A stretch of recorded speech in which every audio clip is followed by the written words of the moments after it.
Okay, so this is part two. We're gonna pick off from where we just left off.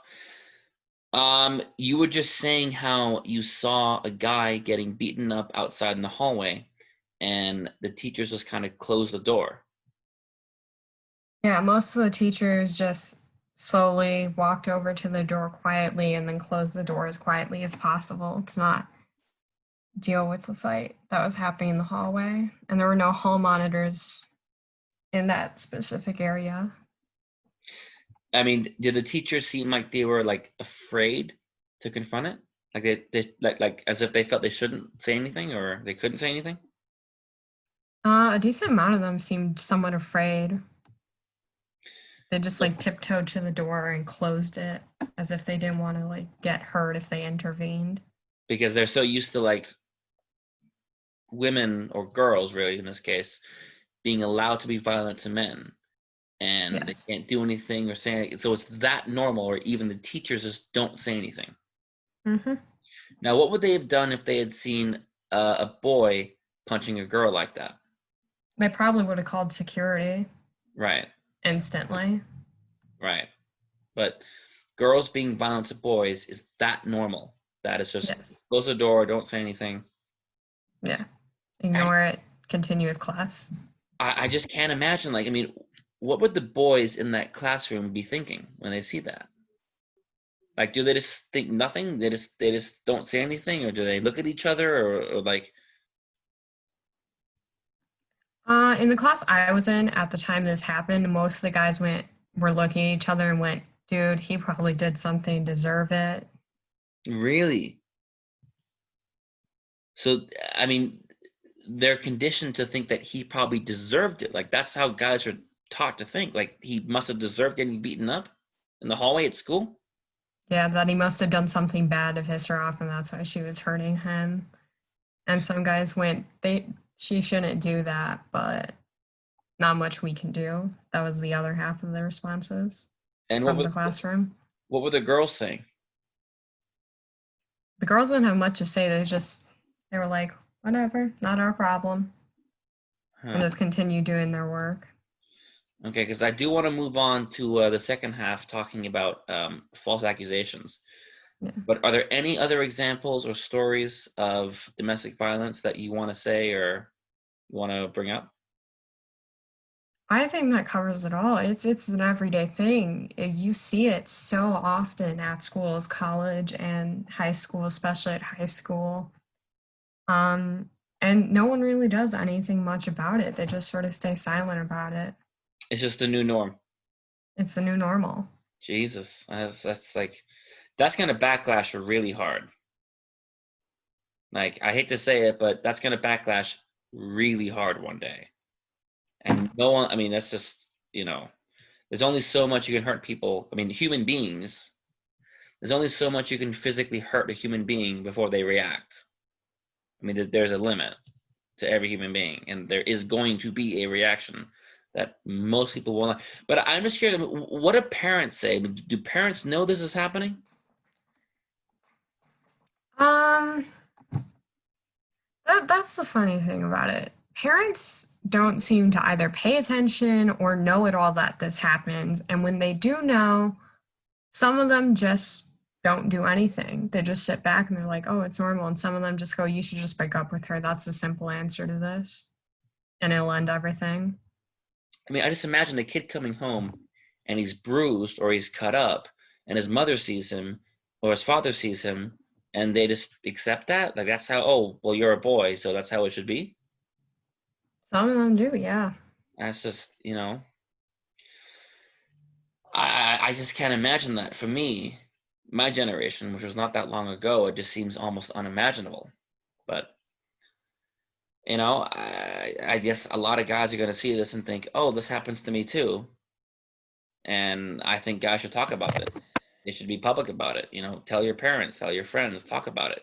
Make videos because it's not going to change until people actually discuss it. And that's why you doing this, you saying this stuff, I mean, is really, really important because it I doesn't mean, come out. So the sad part about it is, oh God, I really don't want to say this about schools, but this is truth. In fact, a lot of schools have sort of, and nothing against feminism, nothing against it at all, But there are a lot of schools that have sort of become, if you want to put in a way, Nazi feminist hubs. There are so many teachers that are just super for it, and they will somehow manage to integrate their lessons. And even at a young age, when your sex ed classes in sixth grade now, they'll do it. Okay, so I was going to ask you about this because this is something that, as a men's rights activist, is a common criticism. They say, oh, well, you're just anti-feminist. And I say, well, I do agree with the idea of equality, and I do agree with the idea of feminism. But the problem with feminism today is it's become very kind of radical and extreme. And a lot of people get involved with feminism, and it takes them to a very negative place.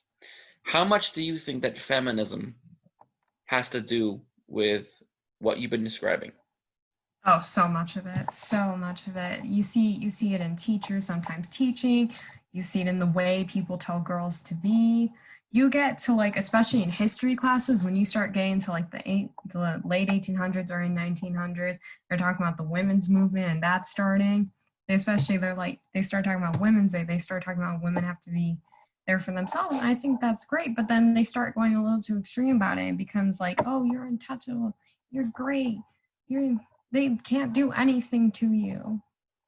You And have you, all this power. And so then it starts getting taken the wrong way and they start using it. and so you think that there's a link between the way it's become normal for girlfriends to be violent to their boyfriends. You think that's linked with feminism, and that feminism has something to do with that? I honestly do really think so.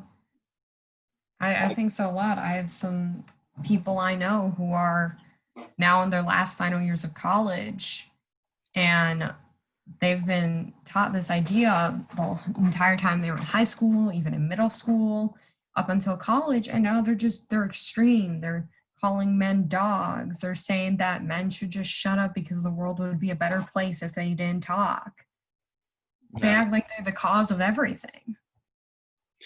Because to me, when I think about 10 years ago when I was in high school, this kind of stuff never happens. So there must be something that is happening to teenagers to make them think such crazy views and to make this extreme kind of reaction happen. And so you think it's almost like, I mean, would you agree? I mean, would you say that it's almost like being taught to them to think this way? Absolutely.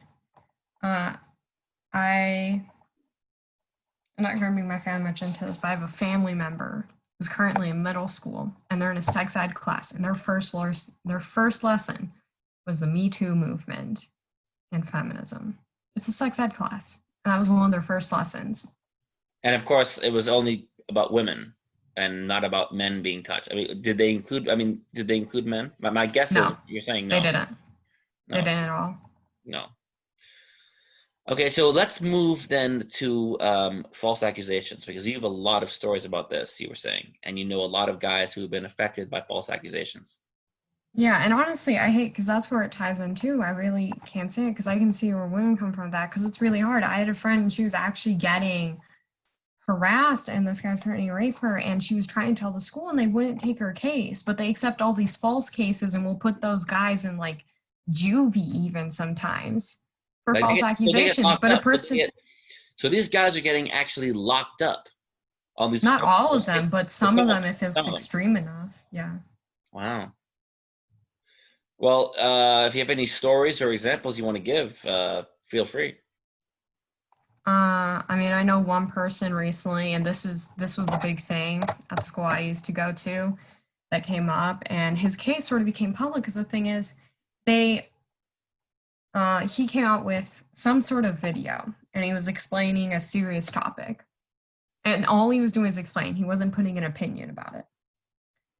And apparently some girls watched this video and they didn't like it and they called the school. And we had just ended school.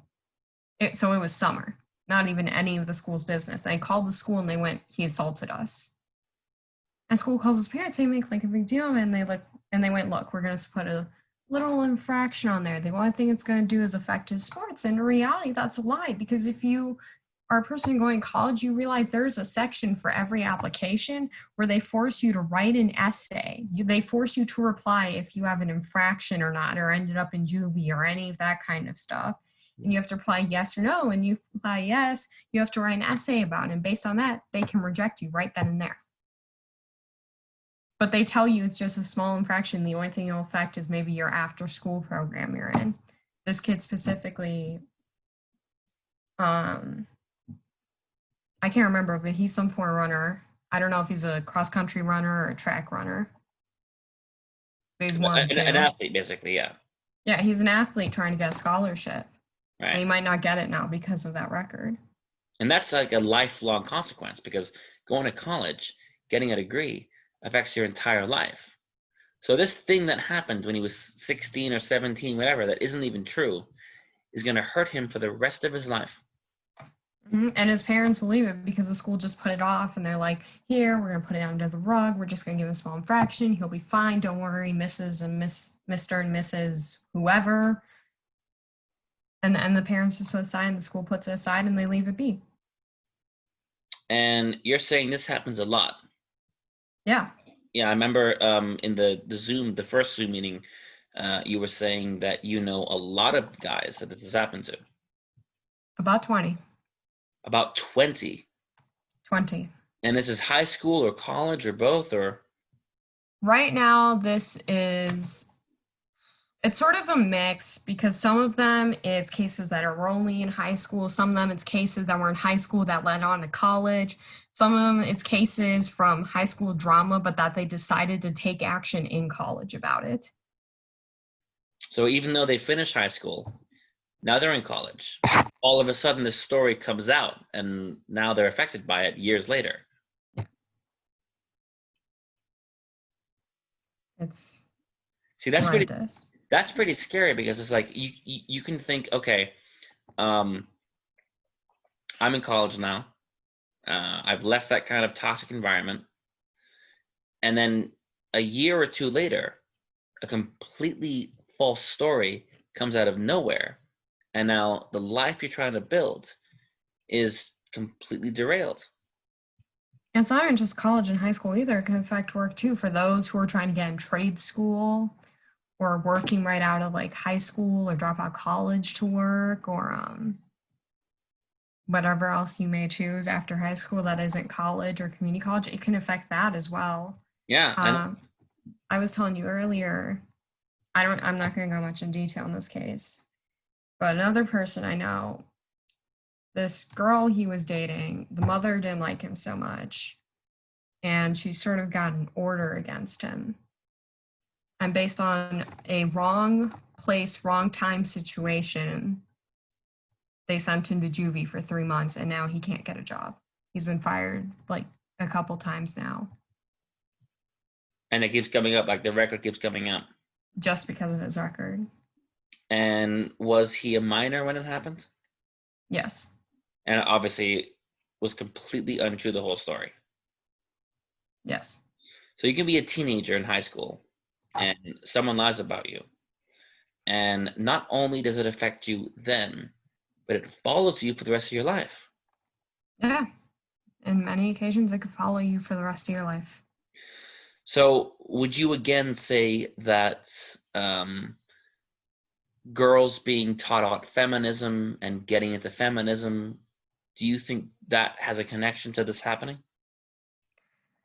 I think that does. I think it's also because I was also telling you earlier, there are a lot of girls I know who are now in their last years of college.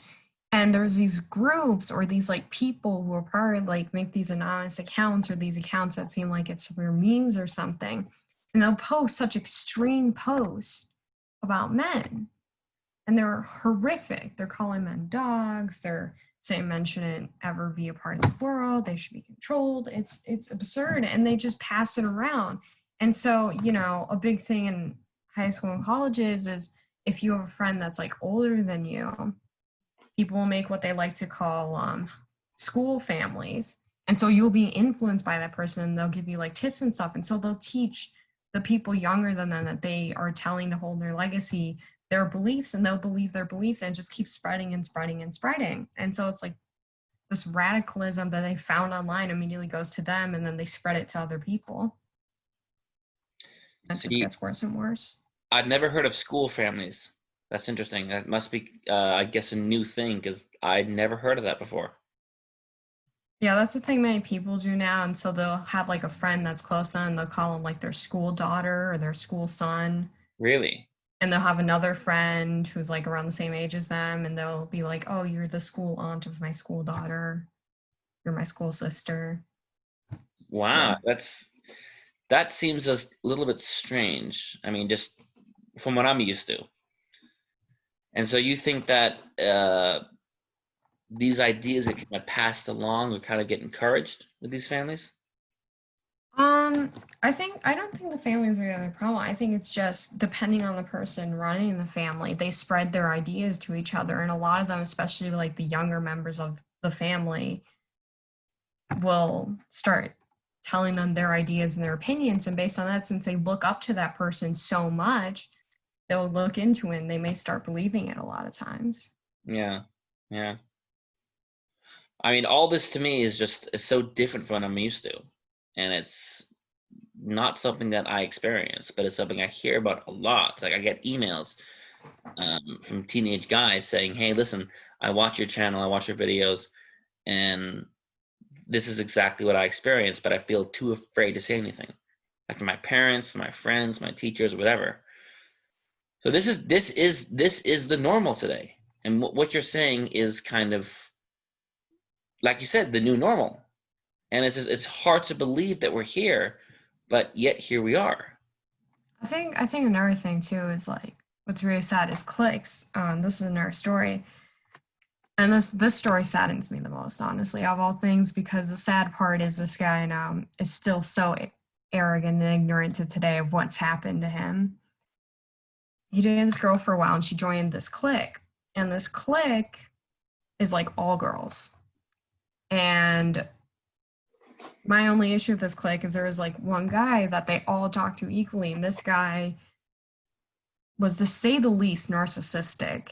He, for some reason, seemed like he had to have a power struggle all the time because he thought he had to be the best. And A psychopath, he, probably. yeah, and he was willing to just sacrifice anything. And what killed me is this was his best friend. And he turns to this girl he's dating, and he knows they're arguing. And so he turns them one against the other, and then they break up. And then the next year, he manages to get her and her clique to discuss together, managed to kick him out by telling them, oh my God, wasn't he a horrible person? You need to kick him out. While his friend's there and his friend's completely clueless. Dang, this is happening, but it's right in front of his face. And he's still double playing them to today. And You neither of can't them have tell. noticed. This happens a lot. People can't tell things are happening, and manipulators. I kind of see it right away when someone is like that. But when I watch people not be able to tell, I just don't get it. And I kind of realize how dishonest people and psychopaths, narcissists are able to do so well, when people don't notice this kind of stuff happening. And so he's still there and he still doesn't see it. Mm-hmm. It was right in front of his face. They were right there in front of him, all the girls gathering together and being like, he's horrible. And we're saying it pretty loudly too. They were like, we need to kick him out. It's so bad. He's such a horrible person. But he only affected one person. He's still a horrible person. Get used to it and just join us into it. And what did he say? Like, Like, what was he saying? he was just busy talking to a person next to him, and he was completely clueless. And I kicked him out. And he complained all night. He's like, "Oh my God, we only had like maybe a couple arguments in our relationship. It wasn't that bad. They're acting like I'm some kind of rapist or something." I was getting so mad about it. And I'm here like, it was right in front of your face. They were talking crap on you in front of your face, these group of girls all together. Like, See, I think a lot of people do notice this kind of things, but they feel like they're intimidated by it, right? They feel afraid because they see the consequences of saying anything. And what you've been basically saying the whole time is that how this is the new normal. And so if someone speaks against this, if someone says anything, to them, it's like going against common values or normal values. And so they're so messed up because a part of their brain has to understand that this isn't right. You know, you shouldn't beat up your boyfriend in the hallway or lie about rape. But it's so normal that it just kind of carries on and carries on.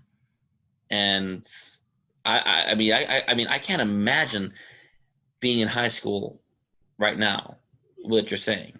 I mean, it does feel like a movie. It's like listening to a movie plot. I mean, it's almost impossible to believe. But I mean, when you said this kind of stuff, this is why I wanted to do the interview because it was so, I don't even know how to describe it. It's just it's like a different world. It's like within 10 years, society has shifted so much, it's almost unrecognizable to me. Yeah, and it's worse in college because in high school they still. Here's the thing about the high school level though is they still have to consider your parents. They still have to follow the rules of the district and stuff. They still have that control, and so they can't damage you too much without reasoning. Still, but in colleges, it's all it's all free. They can like convict you in 2 seconds and you're gone. You're done. In high school, they still have to have that borderline because of the fact they're a high school and they're controlled by like a district and by rules. I But mean, colleges are let loose on rules and stuff, and so they just gotta done. They gotta say when the person is kicked out, not accepted. They don't have to. They gotta do whatever. Free range. I mean, you said 20 guys you know have faced false accusations. That's Mm-hmm. unbelievable. It's it's a lot. It's a big amount of numbers, and you wouldn't realize it honestly because the schools love hiding it, but Oh, it but happens so guys talk. I often. mean, let me tell you, guys talk. Like when we're in the gym, in the sauna, or hanging out together, and you know, at first people don't say anything, but when guys have a few drinks and they're relaxing and they're getting to know each other and the conversation becomes a bit more casual, this stuff comes out all the time. Guys are talking about it all the time because it affects our daily life. Every single time I go to a party or a job interview or any kind of social event, I'm thinking about this kind of thing. And other guys are thinking the same thing as well. And it's this constant battle of having to kind of reconcile this is the reality for me, but at the same time, I'm not supposed to say anything. And so it's this weird balance all the time of trying to say the right thing without lying, but also lying without saying the right thing. And it's very, very confusing. And for me, I grew up in a time when this kind of stuff wasn't normal. I can't imagine what it's like to be 16, 17, 18, 19 today, and this is all you've ever known. And so you've been told this is normal. It must be so psychologically damaging because a human being is not going to accept violence. Like being hit, being hurt, being falsely accused is not something that a human brain is supposed to accept. But their entire life, they've been told, no, this is how it is. This is normal. This is good. Don't say anything. I mean, it's no surprise that there are so many problems with mental health today with young boys. I mean, they're constantly abused, and they're told that not only is this good and this is normal, but they're told, well, nothing's really happening because this isn't even a thing. This is how it is now. She's not being violent. She's being normal. And they're taught it's their fault too. That's another hard thing. I think that's where the mental health thing comes into things. They're taught so many things about, it's your fault. You oppressed the girls so long ago. And they're taught this idea. It's just horrendous. So they're told that because women were oppressed in the past, it's okay for women to be violent to men today, even though it's before they were even born? Yeah, some teachers teach that. Wait, so wait a minute. So teachers actually say to students, because women were oppressed in the past, it's okay for girls to hit their boyfriends today? Well, they sugarcoat it, but that's the basic Right. message No, with a right, bunch of sugar, powdered sugar on top of right. it. Yeah, of course. Of course. Wow, that's like it's hard to believe, but at the same time it's easy to believe because it's what you see. I mean, it's kind of obvious, and I don't understand how so many people don't see it yet, and how so many people are kind of in denial about it. But wow, I mean, I'm wow,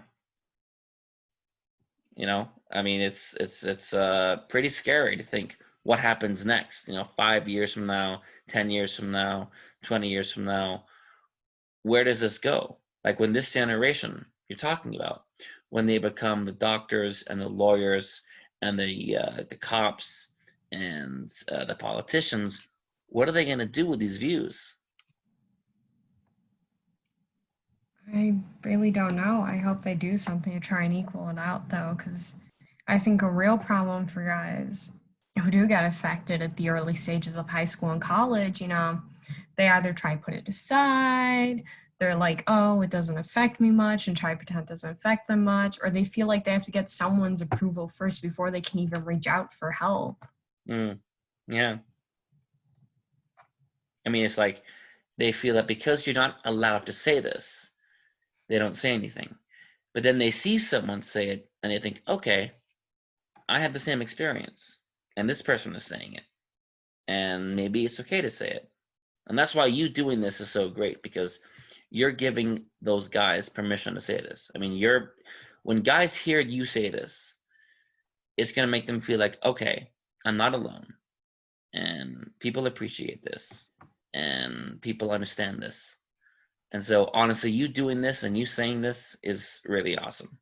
And I know a lot of guys are going to be very grateful and really appreciative that you're doing this. Yeah, honestly, I want them to, I hope they come reach out to like other people that can help them, especially I hope they reach out to like men's groups.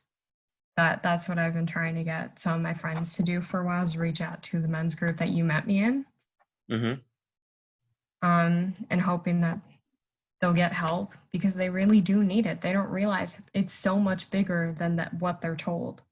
It hurts you so much more. So, do you want to talk about the group that I met you in and kind of what it's about? Sure. So you met me in an NCFM, the National Coalition for Men, an NCFM Zoom call, which was our open call, which we do once a month. NCFM is a bipartisan group, and they started around 1977. And they've been fighting for guys' rights as much as they can in court cases, such as most recently, as a lot of people actually read in the teenage world, surprisingly, was the case that we had about the draft being unconstitutional. And that was really big because they determined it was unconstitutional. And so that was the case. Yeah. And then, but that was overturned a month ago. And now they're saying that they didn't have the right to overrule the Supreme Court. And so, as of now, as of today, the male only draft is still the law. Yeah, sadly, a lot of attempts they'll try to overturn where they can, or they'll say that it's okay and then change it later. It's horrible. We try where we can with things. We start groups. We research into different laws. We go to court about certain laws like Title IX. Um, And it's just one of a million things, and there's just so many steps to go through. And it's just like, to be a man, to get even basic equality, you have to go through so many hoops. And it's like the things that we say seem so obvious, but we get challenged and resisted. And it's just like, to me, it's just very frustrating, because if you say something very obvious, like, well, maybe a girl shouldn't be violent to her boyfriend, or maybe a guy shouldn't be forced in the military against his will, you get resistance to it. And I just don't understand that resistance. I don't really understand the resistance either at all, honestly. I remember I was reading an article only a couple days ago, and it was about this kid in the Carolinas, And he went to court against this woman saying that he got raped, and he was like 14. This woman was 22, I saw the story. Yeah, and they let her go. It was absolutely absurd, yeah, and that's just normal now. and it's normal. And the new normal you describe is much worse than the one that I knew in high school. So hopefully things can change, and hopefully videos like this and interviews like this and you speaking out will get people to think more and maybe be aware. And parents, talk to your sons, ask them about this kind of stuff. Ask them, how do you feel about this kind of thing? How do you feel about feminism and equality, and what's your experience with this kind of stuff? Because I feel like boys are not really asked that very much, and that's why this kind of stuff can happen, because boys don't talk about it. They never asked about it, so no one thinks about it. And Yeah. something isn't talked about or thought about or discussed, it can go on and on forever. And for parents to support him as well. I know there are some people out there, some parents that, although they have a son, may not support that son. Although NCFM, one of the many groups, is there's this women group, and some of them are moms who have had sons affected by this, but there are some mothers who their son got an infraction and they'll still be going on like, oh, this is your fault, and they won't support them, and they'll be alone in that. There Wow. are some there are some fathers that'll be like, you should have just manned up. This is your fault. It's so bad. Wow. And teenagers we're talking about, like high school kids. Yeah, teenagers, college students. Wow. Well, um, once again, I really appreciate this, and a lot of guys appreciate this.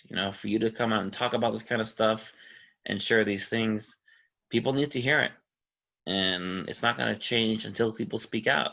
And so, you speaking out is a very big step. Thank you.